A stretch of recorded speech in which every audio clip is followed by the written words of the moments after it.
Majina naitwa Jackson Mnyawami, ni katibu wa Chadema kanda ya Serengeti.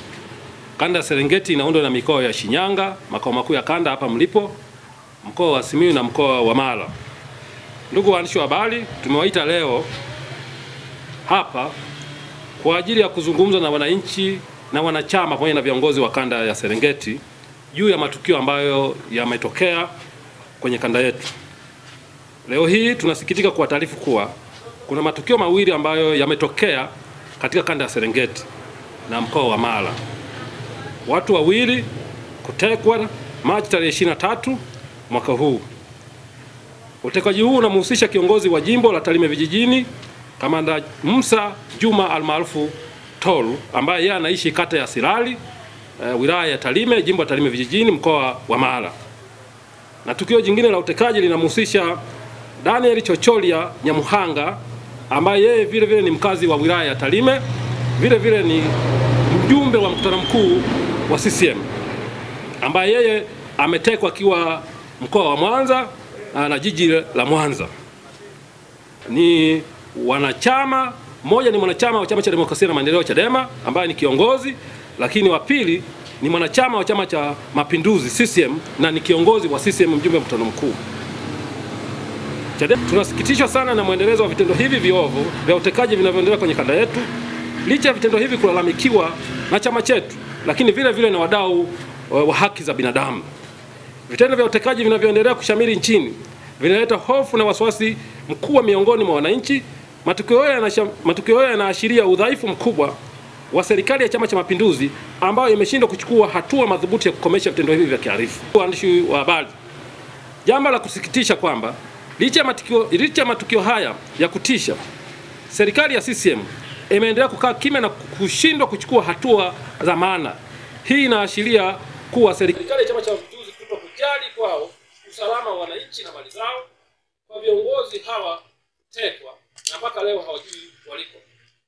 Ndugu waandishi wa habari, na jambo la kusikitisha zaidi ni kwamba matukio haya tulikuwa tukiyaona yanatokea kwa viongozi wa vyama vya upinzani hususan Chadema na wapiganiaji wa haki za binadamu, lakini yamechukua taswira mpya baada hata viongozi wa Chama cha Mapinduzi, mfano ndugu Daniel mkuu ambaye naye ametekwa.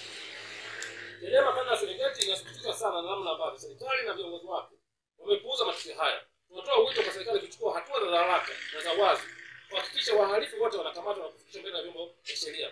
Ni jukumu la serikali kuhakikisha kila Mtanzania anakuwa salama na anakuwa hana hofu ya kutekwa, kuteswa au kupotezwa.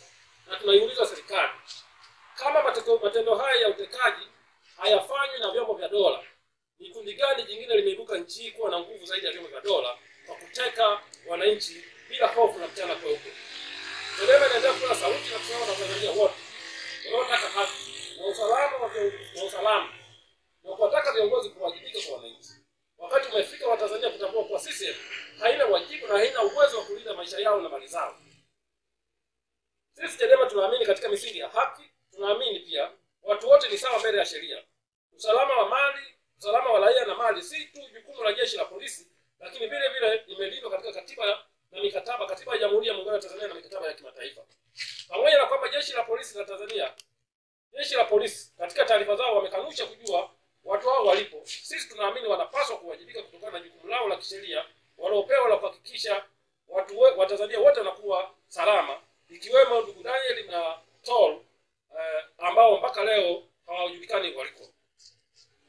Chadema kanda ya Serengeti tunasisitiza juu ya mambo yafuatayo. Tunalitaka jeshi la polisi kuwajibika kwa kushindwa kulinda usalama wa raia, ikiwa na pamoja na kujiuzuru au kuondolewa kwenye mamlaka zao au kuondolewa na mamlaka zao za kiuteuzi, hususan mkuu wa jeshi la polisi, waziri wa mambo ya ndani na wakuu wengine wa vyombo vya ulinzi na usalama ambao wana jukumu la kulinda uhai na maisha ya Watanzania. Tunamtaka Rais Samia kuunda tume ya kijaji ya kuchunguza matukio yote ya utekaji nchini, kwa kuwa vitendo hivi vinalihusisha jeshi la polisi na kama wahusika hivyo jeshi la polisi haliwezi kujichunguza. Kwa hiyo tunashauri na tunasisitiza kwa Mheshimiwa Rais kuunda kwa tume ya kijaji moja kuchunguza matukio haya. Ni nani hasa anafanya haya matukio? Kama vyombo vya dola havihusiki na matukio ya utekaji, kundi gani jingine la kihalifu ambalo lina nguvu kuzidi vyombo vya dola?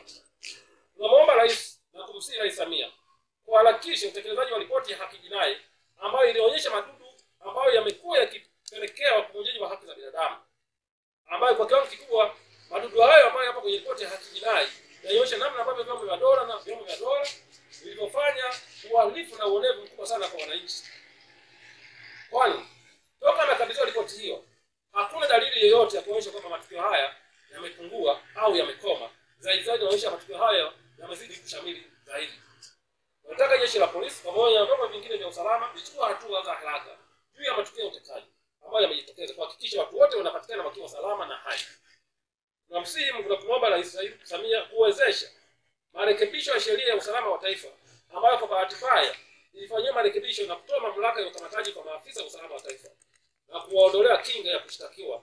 Sheria hii pamoja na marekebisho hayo, tunamtaka rais sheria hii iweze kurekebishwa, na vile vile tunataka rais kwa kupitia sheria hii watuambie maafisa wa idara ya usalama wa taifa wakikamata wananchi wanaopelekwa kwenye vituo vipi, kwa sababu hatujawahi kuambiwa kama kuna vituo ambavyo wananchi wakikamata wanaweza kupelekwa, kwa sababu watu hao waliokamatwa hakuna hata mahali ambapo wapo kwenye vituo vya polisi. Leo tunazungumza wananchi wamekosa imani na jeshi la polisi. Kuhusishwa kwa namna yoyote kwa idara ya usalama wa taifa tutaliangamiza na kuliingiza taifa hili kwenye hali mbaya zaidi, kwa sababu ndio vyombo ambavyo vimebaki na imani ndogo kwa wananchi. Ukitoa jeshi la polisi ambao lenyewe limepoteza imani, wananchi wamepoteza imani nalo kwa kiwango kikubwa.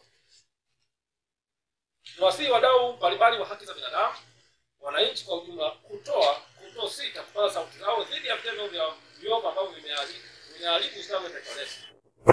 Tunaunga mkono mkoa wa Mara kukutana na viongozi wa dini kuelezea umuhimu wa mabadiliko ya mfumo wa uchaguzi na idadi, pamoja na kuwasilisha idadi ya wananchi na wanachama wetu pamoja na viongozi waliouawa wakati wa kampeni za uchaguzi. Vile vile tunawaelekeza viongozi wa mkoa wa Mara haraka iwezekanavyo kuandaa vikao na ndugu, jamaa na marafiki wote ambao wamepotea, kuuawa au kutekwa kwa namna moja au nyingine mpaka leo. Vile vile tunawaelekeza viongozi wa mkoa wa Mara kuandaa maandamano ya amani yatakayohudhuriwa na viongozi wote wa kanda katika ratiba itakayopangwa na kutoa taarifa zote kwa jeshi la polisi, ikiwa ni sehemu ya kupinga na kushinikiza watu wote wanaotenda kazi ya Serengeti na mkoa wa Mara wanapatikana wakiwa salama. Ndugu waandishi wa habari, naomba nichukue fursa kuwashukuru na kuwashukuru kwa kuja na kutufikishia taarifa kwa umma juu ya matendo haya ya utekaji ambayo yanaendelea. Tuna imani kupitia nyinyi na serikali itasikia na matukio haya ya utekaji yatakoma kwenye nchi yetu na kila mtu atajisi yuko salama na ataishi salama kwenye taifa lake. Marula TV, we believe in change. Asante.